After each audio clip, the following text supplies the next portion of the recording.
할렐루야 임목사의 스토리텔링 말씀 묵상 시간입니다. 오늘은 느헤미야 12장 1절에서 26절까지의 말씀입니다.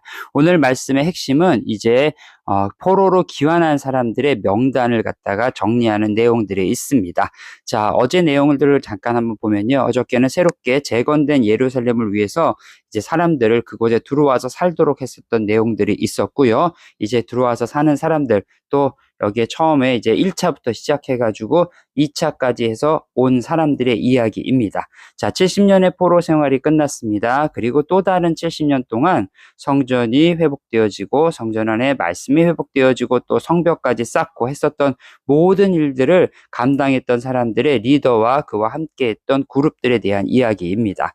자, 하나님은 어떤 분이실까요? 하나님은 결국 약속을 성취하시는 분이십니다. 1차 포로 귀환에는 수룹바벨이 사람들을 데리고 옵니다. 그래서 성전을 다시 짓게 됩니다. 물론 솔로몬이 지었던 성전에 비하면 너무나 보잘것없지만 하나님께서 주시는 말씀은 더 이상 건물에 얽매이지 마라. 이제는 건물이 하나님의 임재가 있는 곳이기도 하지만 더 중요한 것은 신약시대에 가서 우리가 성전이다라는 것을 말씀하시기 위해서 축소된 모습들로 보여주십니다.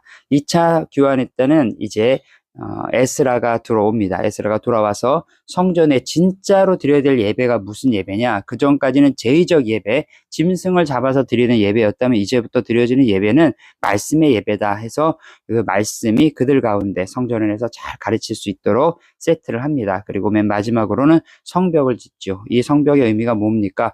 보호합니다. 보호. 하나님의 말씀은 목줄이 아니라 우리를 보호하시는 울타리라는 거죠. 그리고 이 보호하심 속에서 우리가 삶으로서 이 예배를 하나님 앞에 드려지는 삶을 우리에게 주신 말씀을 살아내는 은혜가 우리 가운데 있어야 되는 거죠. 그리고 그 일을 느헤미야가 감당을 하게 됩니다.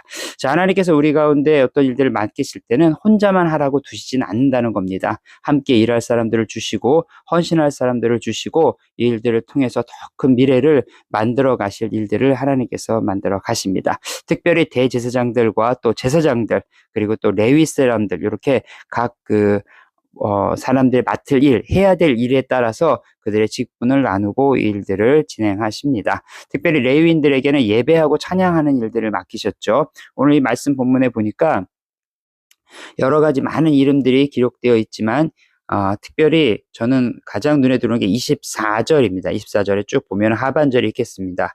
하나님의 사람 다윗의 명령대로 순서를 따라 주를 찬양하며 감사하였다. 자, 레위인들이 맡겨진 일들을 감당해냈다는 거죠. 지금 현대 교회의 모습들로 한번 이걸 비교해 봅시다. 자, 교회에서 또 교회 전반적인 것들을 책임을 가지고 움직이는 제사장 그룹이라고 얘기하는 이제 사역자 그룹이 있고요. 그 다음에 또 레위 사람들, 이 일들을 감당하는 어떤 분들이 계십니까? 이제 직분자라고 얘기하죠. 실질적으로 직분자로서 교회의 실무적인 일들을 갖다가 감당하는 사람들이 있고요. 또 마지막으로 예배를 하나님께 드리고 또 예배팀을 이끌고 가는 사람들, 이렇게 여러 구성이 되어 있는 것처럼 이때도 이런 모습들을 갖다가 세팅해 갔다는 겁니다.